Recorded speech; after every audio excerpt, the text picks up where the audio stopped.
Eastern, in conjunction with the Southern Pacific through the Central Gateway. Few ports can offer their users 3 competing railroad services, as does the Port of Oakland. West Coast ports have been recently impacted by one of the most important new technological developments in transportation, the double-stacked unit container train. Oakland is the only Northern California container port with the necessary clearances to operate double-stacked unit container trains through both the Central Gateway into the Midwest and along the California Corridor into the Southwest and Southeast, making Oakland fully competitive with other West Coast gateways for unit train service. The port's container terminals are in close proximity to the intermodal yards necessary to efficiently handle double-stacked trains. These mile-long trains are ideally loaded and unloaded as a single unit, without being broken into components. Of particular significance is that when any of Oakland's 3 rail carriers leave the port area, they quickly clear the urban area and move on to the higher-speed rural main lines.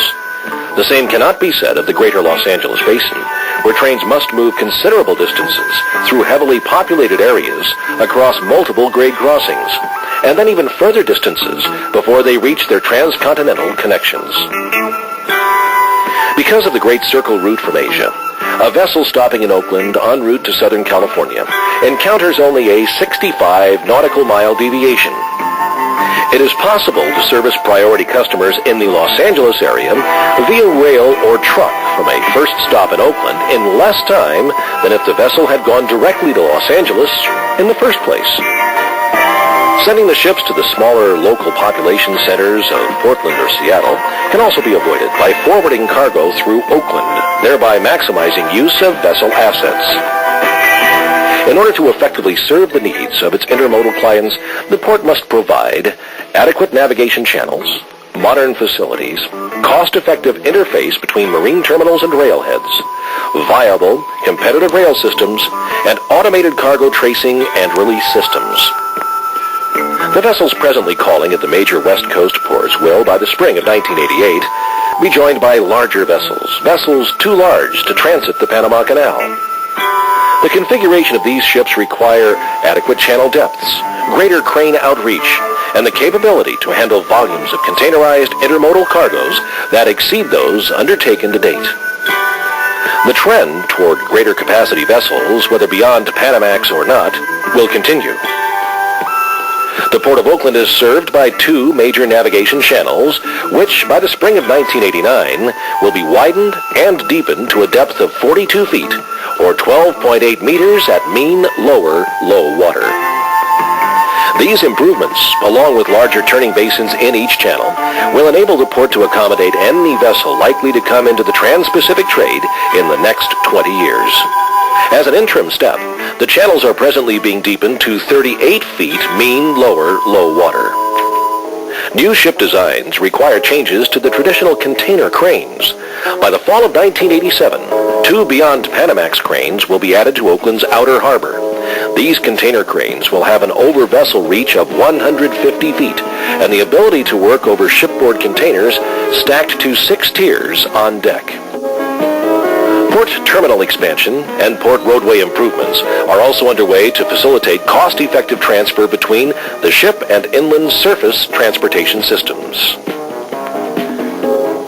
The outer harbor wharf will shortly be extended to accommodate either 4 1,000-foot vessel berths or 5 conventional vessels berthed simultaneously, while improvements to expand container yard capacity will also be undertaken. Plans have been prepared to enable double-stacked unit container train operations in closer proximity to the marine terminals if it's required. Subject to market conditions, construction can begin on a new outer harbor terminal with 2 additional container cranes and nearby some 60 acres of expanded container yard, servicing a 1,000-foot vessel berth. Other major improvements include the raising of crane heights at 7th Street, 3 more Beyond Panamax cranes for the Inner Harbor's American President Line Terminal, the recent addition of a 3rd crane at the Howard Terminal, and expansion of the Howard Terminal Container Yard.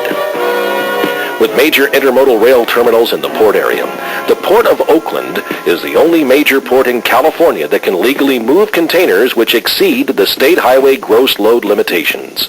Such movements are legally possible under the port's unique permit system, and steps are underway to improve this system of transfer. The port is also in negotiations with the Department of the Navy to lease up to 195 acres of land adjacent to the existing rail terminals. The resulting intermodal rail expansion will ensure the port's ability to handle projected volume increases in the future. An automated community cargo release system is also in design to ensure that the port's users have the alternative of a common user service center to interface with the automated commercial system being established by U.S. Customs. The Port of Oakland was the first West Coast port to invest heavily in container handling, and today is again on the leading edge of technology, offering a unique combination of intermodal assets at the very heart of one of the country's most affluent and expanding population centers. For its shipping line clients, saving time, reducing costs, expanding profits, and maximizing customer satisfaction are the Port of Oakland's objectives. The Port of Oakland, the logical choice as the West Coast's first inbound port of call. For more information, please contact the Marine Terminals Department.